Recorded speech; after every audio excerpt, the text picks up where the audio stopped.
What's going on, everybody? Zachary Bach, 1026 Club. We're on step 3 of the sales process, which is setting the appointment. The goal of every conversation is to set an appointment, right? Even if it's somebody in my neighborhood that tells me, hey, we're not selling our house for 2 years, I'm going to say, hey, let me come see your house, right? Because I want to get into that house. I want to get into that front door. I want to meet them. I want to shake hands.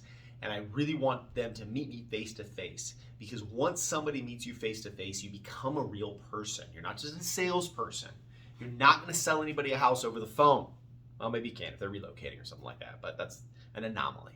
We're not going to talk about anomalies. For the most part, you need to meet people face to face, right? You need to get in front of them. Let them learn who you are, right? Use those rapport building skills that we talked about doing the needs assessment, right? But you need to get in front of them to set that appointment. Okay, so setting the appointment to show houses, the listing appointment, buyer consults, whatever it is so important. And I'm going to give you a few tips on things that you can do. So every realtor I meet is the busiest person on the planet. They're always like, oh my God, I'm so busy. And yet when they're talking to a client, a new client who calls them and says, hey Zach, I'm interested in listing my house. My availability is open. When do you want me to come by? You just told them you're not a busy person at all. When you call your doctor's office, they're going to tell you when you can show up. When you call other people, contractors, whoever it may be, when you call a car dealership to take your car in for service, they say, I've got this time, or this time available. Which time do you want to be there? Right? Which time do you want to bring your car in? So why is it that when a lot of real estate agents get that phone call that they're like, I'm open, please hire me. Oh God, hire me, please. Right? We have to start acting like professionals. If we want to be treated like professionals, we have to let people know that, hey, my time is valuable, right? My time is valuable.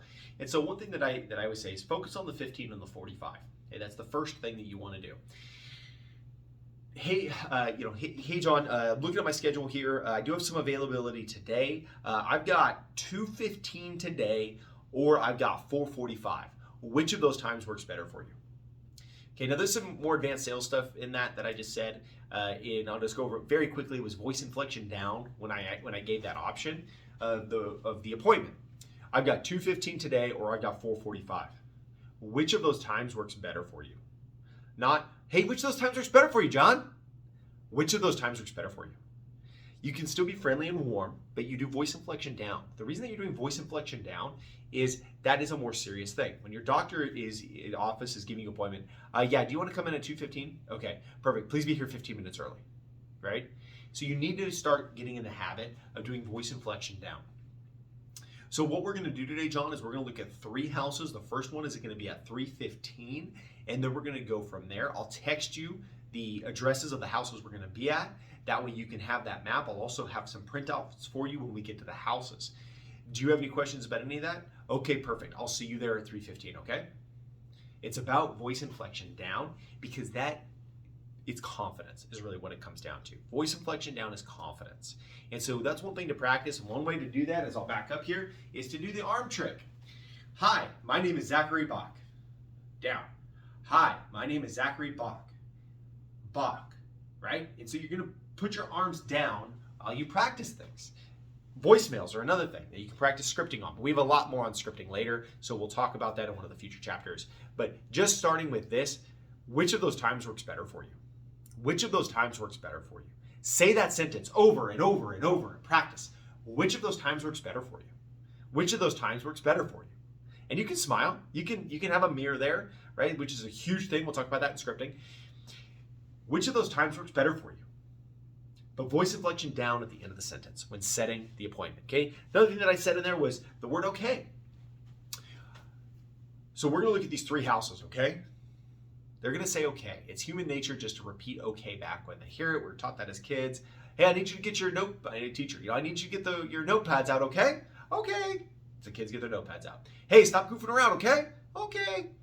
For me personally, I learned this when I was at a call center. I was working for Sprint. I would see people all the time that were exceeding. This was back when text messaging wasn't unlimited. And they would say, I would look at their account, they'd be like, why is my bill so high? I'd be like, well, you sent 10,000 text messages at 10 cents a message. So yeah, your bill is $190 more because of that. Hey, listen, I'm going to go ahead and add unlimited texting to your account, okay? It's only $19.99 a month, and you're exceeding that pretty much every month anyway, so it's actually going to save you money. So I'll add that today, okay? Okay. The next thing is also sounds good.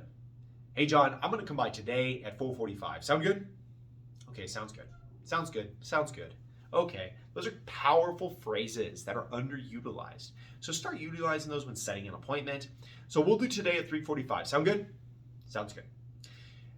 An appointment is the gold standard of follow-up. It is how you really will make money, is by focusing on how do I set the appointment.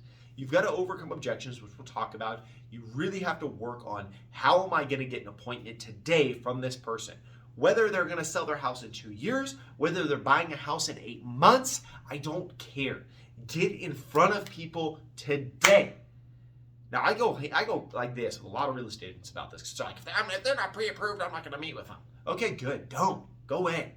Right? Because I will. I'll sit down with them. I'll sit down at Starbucks. One of my first clients, it took 1.5 years for them to eventually buy a house. But I still sat down with them at a Starbucks, had that buyer's consult, set those expectations, and then followed up with them. Where a lot of agents would have been like, oh, they're not ready to buy for 1.5 years. I'm not going to waste my time sitting down with them. Set that appointment. They will appreciate you for it because you're the expert and you're going to provide them information. Okay, we'll talk about buyer's consult. We'll talk about that and prepare and present. So just remember, the gold standard is setting an appointment, and you've got to start treating yourself like a professional if you want your clients to treat you like a professional. So next, we're going to move on to prepare and present. Once again, Zachary Bach, 1026 Club. I appreciate you guys being a part of it. Let's move on to prepare and present. Thank you so much.